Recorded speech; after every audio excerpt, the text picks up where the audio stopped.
साथियों नमस्कार भाई। डिवॉर्मिंग के बाद अगर देखा जाए तो डॉग्स में कई तरीके की शिकायतें होने की संभावनाएं रहती है, लेकिन आज हमारे एक भाई ने विशेष समस्या भेजी है और वो क्या है सुनिएगा। और कहीं आपके डॉग के साथ भी ऐसा ना हो, अगर हो जाए तो समाधान क्या करना है, कंप्लीट बातें आज के छोटे से वीडियो में मैं लेके आया हूं। तो जल्दी से मैं उनका कमेंट लेता हूं और कमेंट करने वाले हैं संदीप हरियाणवी जी। संदीप जी बहुत बहुत धन्यवाद, क्योंकि इन्होंने रामावत डॉग केयर लिख करके कमेंट किया है। अगर आपकी भी कोई समस्या है तो रामावत डॉग केयर लिख करके हम तक पहुंचा सकते हैं। अगर वीडियो बना हुआ है तो आपको वहीं जवाब मिल जाएगा, नहीं बना हुआ है तो आपके लिए वीडियो जरूर आएगा। ये कह रहे हैं राम राम सर जी, मेरी फीमेल डॉग है 2 मंथ की डिवॉर्मिंग से पहले, 2 महीने की है इनकी फीमेल डॉग, डिवॉर्मिंग से पहले सुस्त में रहती थी, अब एक्टिव है बट खाना कम खाती है ऐसा समझ लिया कि टेस्ट करके छोड़ देती है, बस सूंघती है और छोड़ देती है। मैंने पेडिग्री भी खिलाया है था बट उसका भी नहीं खा रही है, आधा अधूरा ही खाती है। डॉक्टर से सलाह ली, उसके बावजूद इनको संतुष्टि नहीं मिली है। ये कह रहे हैं सर बस खाने को लेकर के ही प्रॉब्लम है, बाकी सब ठीक है, पता नहीं ये खाती है इतना ही, सर प्लीज़ कुछ बताइए।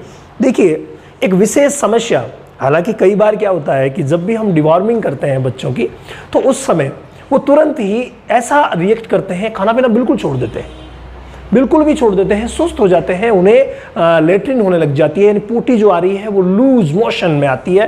तो फिर ये समस्याएं क्रिएट होती ही होती है। तो ये सबके साथ होता है और जहाँ कीड़े ज़्यादा हैं, मुझे पूरा ऐसा लग रहा है कि आपने इसकी पहले डिवॉर्मिंग करवाई नहीं थी।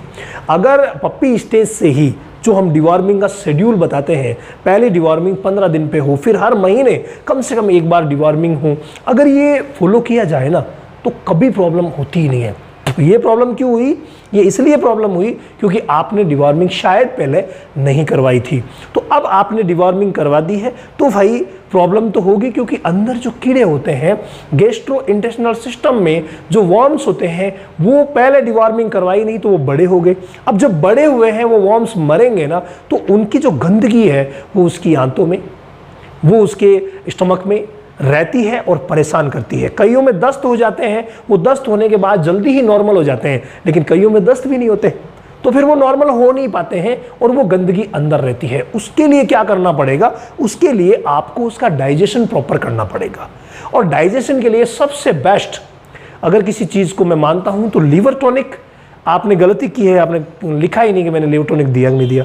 पहली बात आप लिवर टॉनिक दीजिए, कोई सा भी Live52 पैट, या मैंने बहुत सारे लिवर टॉनिक्स आपको बता रखे हैं, उनमें से कोई सा भी आप लिवर टॉनिक दे दीजिए। लेकिन साथ में जो आपको एक महत्वपूर्ण काम करना है ना, वो देखिए, वो मैं आपको बताऊं, वो बहुत ज़्यादा जरूरी है, जिसका नाम है एंटेरोजर्मिना। ये आपको दिख रही है ना एंटेरोजर्मिना, ये ड्रॉप बहुत शानदार है और आपके पप्पी के लिए जीवन दाता बन के आएगी, ये मान के चले। ये आपको क्या करना है, जितने किलो का है उतने ही ड्रॉप उसकी जीभ पर डाल दीजिए। खिलाने विलाने का कोई झंझट नहीं है। जितने किलो का, कितने किलो का भाई? 4 किलो का। तो 4 किलो का है तो 4 ड्रॉप इसकी आप लीजिए। इस तरीके से आती है ये डिस्टिल वाटर की तरह। तो इसकी 4 ड्रॉप आप उसकी जीभ पर डाल दीजिए।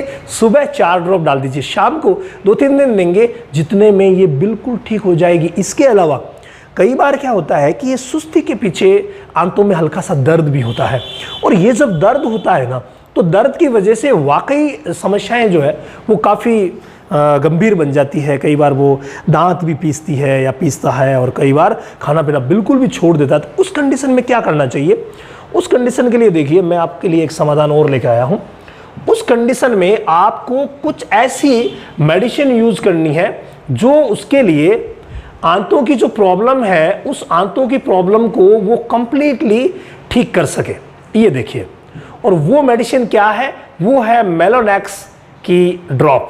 जी हाँ, मेलोनेक्स की जो ड्रॉप आप देख रहे हैं, ओरल सस्पेंशन वेटनरी, ये जो ड्रॉप है ये भी आप जितने किलो का है उतनी ही ड्रॉप आप जीभ पर डाल दीजिए। भाई गजब का वर्क ये देती है। वही वैसे जैसे एंटेरोजर्मिना दी वैसे ही ये आप अगर चाहें तो दोनों को साथ भी दे सकते हैं, कोई प्रॉब्लम नहीं है। जो खाने पीने की प्रॉब्लम हुई थी वो कंप्लीटली ठीक हो जाएगी। लेकिन मेरा निवेदन आप सभी से यही रहता है कि डिवॉर्मिंग अपने डॉग की रेगुलरली जो शेड्यूल होता है उससे करवाते रहें, ताकि कभी भी कोई दिक्कत आपके साथ ना हो।